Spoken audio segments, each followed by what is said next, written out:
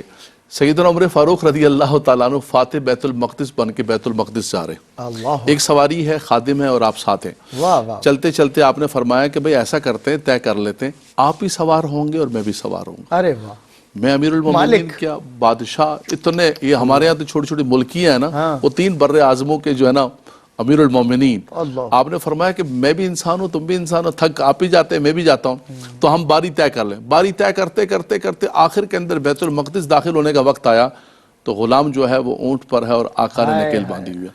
آج ہمارے یہ بھی ایک کانسیپٹ ہے کہ شاید آپ اس کو کوئی اچھا کھانا دے دیں گے، اچھی تنخواہ دیں گے تو ایک جملہ سننے کو ملتا ہے، بھلا بھائی یہ چوڑ ہو جائے گا، اس کو چوڑ نہیں ہونے دینا۔ دیکھو ایسا بھی نہ کرو، ان کو کم سے کم نان شبینہ اتنا دو، ان کے بچوں کے میڈیکل۔ ہم حکومتوں کو رات دن گاتے رہتے ہیں، حکومتیں یہ کر رہی ہیں، وہ کر رہی ہیں، حکومتیں بھی ذمہ دار ہیں، لیکن ہم بھی ذمہ دار ہیں۔ جو اللہ نے ہمیں وسعتیں عطا فرمائی ہیں، لگژری ہے ہماری، جو علامہ صاحب نے جملہ استعمال کیے خطبہ حجۃ الوداع کا ہے، حضور نے فرمایا جو تم کھاتے ہو وہ ان کو کھلاؤ، جو تم پہنتے ہو وہ ان کو پلاؤ۔ یہ نہ ہو کہ زکوٰۃ کا وہ تم 3rd کلاس قسم کا دو کہ وہ ایک دفعہ کپڑا دھویا دوسری دفعہ پہننے کے قابل نہ۔ تو یہ بہت زیادہ احتیاط ہے۔ آپ کو یاد ہوگا علامہ صاحب، ہماری اکثر اس موضوع پہ بات بھی ہوئی ہے کہ جب کسی کو زکوٰۃ سے بھی مدد کرنی ہے یا کسی کو فیڈ کرنا ہے، کوئی چیز دینی ہے آپ نے، اعلیٰ چیز اچھی جو ہم کھاتے ہیں گھر میں، آپ نے فرمایا تھا لن تنالوا البر حتی تنفقوا مما تحبون، جس کو تم پسند کرتے ہو اس کو تم رب تبارک و تعالیٰ کے نام پر دو۔ وہ ایک یہودی ملازم بھی تھا، یعنی خدمت کر جاتا تھا، حضور تھا یہودی تھا مذہباً، مگر وہ حضور کی خدمت میں آتا تھا۔ حضور کو اتنا اپنا خادم پیارا تھا، اتنا خادم پیارا تھا، جب اس کی جان نکلنے لگی تو حضور اس کے پاس پہنچ گئے، اللہ اکبر، کلمہ پڑھ لے، مالک نوکر کے پاس بیٹھا تو کلمہ پڑھ لے، تو یعنی اتنی فکر کرنا ان کے مذہب کی، ان کے رہن سہن کی، کھانے پینے کی۔ بالکل یہ ہمارے آقا صلی اللہ علیہ وسلم کے اخلاق کریمہ ہیں کہ حضور صلی اللہ علیہ وسلم نے کافروں، اکرمہ بن ابو جہل سے بڑھ کر کون ہے پتہ چلا بے بھاگ رہے ہیں، حضور نے فرمایا اس کو بھلاؤ، یہ میری نشانی دے کر ان کو بھلاؤ۔ اللہ اکبر۔ تو حضور صلی اللہ علیہ وسلم نے اپنوں کے ساتھ، غیروں کے ساتھ، کمزوروں کے ساتھ، غلاموں کے ساتھ، خواتین کے ساتھ، خدا کی قسم، خدا وحدہ لا شریک کی قسم، مسلمان ہونے کی حیثیت سے، انسان ہونے کی حیثیت سے پوری انسان کی تاریخ کے اندر تم دیکھو گے انسان نہیں انسان، وہ انسان ہے۔ یہ واہ واہ واہ، سبحان وہ جو آپ نے حدیث پڑھی تھی ما ضرب رسول، میں کہتا ہوں آخر میں ایک دفعہ اس کا ترجمہ وضاحت سے سنا، ما ضرب رسول اللہ صلی اللہ علیہ وسلم امرأۃ ولا خادما الا ان یجاہد فی سبیل اللہ۔ حضور صلی اللہ علیہ وسلم نے اپنے دست کریم سے نہ کسی خادم کو مارا، نہ کسی عورت کو مارا۔ جو سمجھتے ہیں ملازم کو مارنا ضروری ہے، جو سمجھتے ہیں جناب بڈیاں نو ماریا نہیں تو پتہ کس طرح لگے گا کہ اسی مرد ہاں، ساڑی شجاعت تا ساڑے خامد ہون دا پتہ کس طرح لگے گا۔